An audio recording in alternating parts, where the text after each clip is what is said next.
Well, there's a new bombshell report from the Foundation for Government Accountability revealing that Facebook played a major role in bankrolling the general election in the Peach State 2020 election. And also we had reports of one in the runoff races as well for the Senate. Here now is Tarren Bragdon, the president and CEO for Foundation for Government Accountability. Our panelists for the hour are also here: Bobby Eberle, Republican strategist and host of the 13-Minute News Hour, and Jessie Jane Duff, Gunnery Sergeant, U.S. Marine Corps, retired. Great to see everyone here today. Tarren, if you don't mind, just starting off our conversation, what has this group found? What's it alleging in regards to Facebook and the role they played in these elections? Well, you had this unprecedented action from Facebook where Mark Zuckerberg provided more than $45 million in funding to influence the Georgia elections. And you had $30 million going towards the November election and almost $15 million going towards the runoff.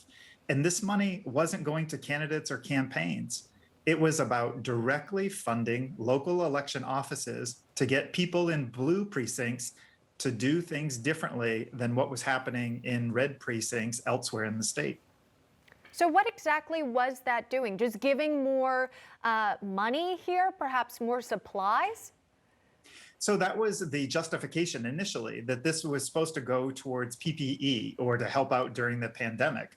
But what we found was about 1% of the money went to that. And instead, 99% went to increased vote by mail, increased drop boxes, having government employees help harvest ballots, a whole host of actions. And this is government election offices. This isn't going to campaigns.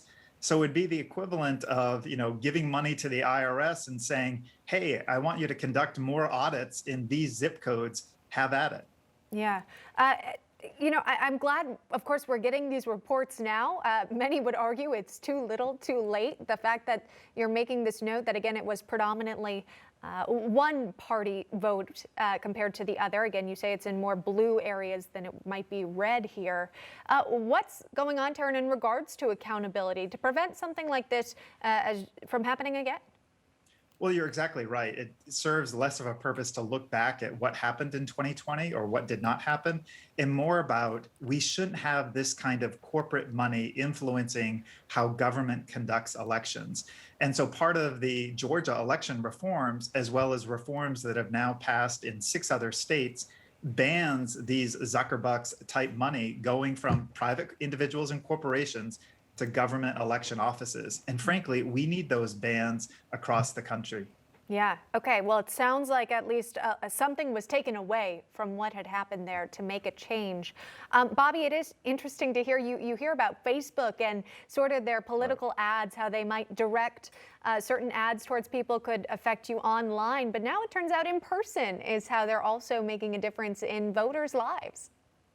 Yeah, and what's funny is you try so many times, if you're trying to run a political ad on Facebook, you have to go through all these hoops and everything. And they say, they want to crack down on influencing the election. Look at what Facebook is doing directly. They are directly influencing elections.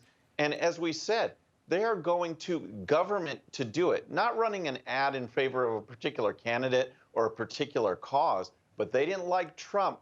And they said, we're going to target the blue areas. We're going to get voters out. We're going to make it easier for them to vote. Forget about the red areas. That is government. That's basic interference in the election, which the Democrats talk about all the time. Facebook's actually doing it.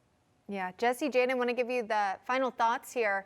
Are you optimistic that this has been noticed and changed for future elections? Well, it's obviously been noticed, but will we see a change? What we also know with the Zuckerbucks is that they went across the country and did this, largely influencing Democratic strongholds. Maricopa County right now, that we know there's an audit going, receive a bulk of money. And we have to question what this influence was that they were trying to direct largely in areas that Joe Biden was going to be favored to win. They ensured that the Democrats had a strong representation. They ensured that money went in to ensure that there was a large Democrat stronghold of voter turnout. And meanwhile, we don't see how big tech can influence our elections, I mean, this is something that definitely has to be questioned by all in Congress, because this type of scrutiny, when they shut down the regular person running for office and their election ads, it's ridiculous. That is Jessie Jane Duff and Bobby Epperly, our panelists for this hour. Tarren Bragdon joining us live on National Report with that report. We appreciate it, Tarren. Thank you so much.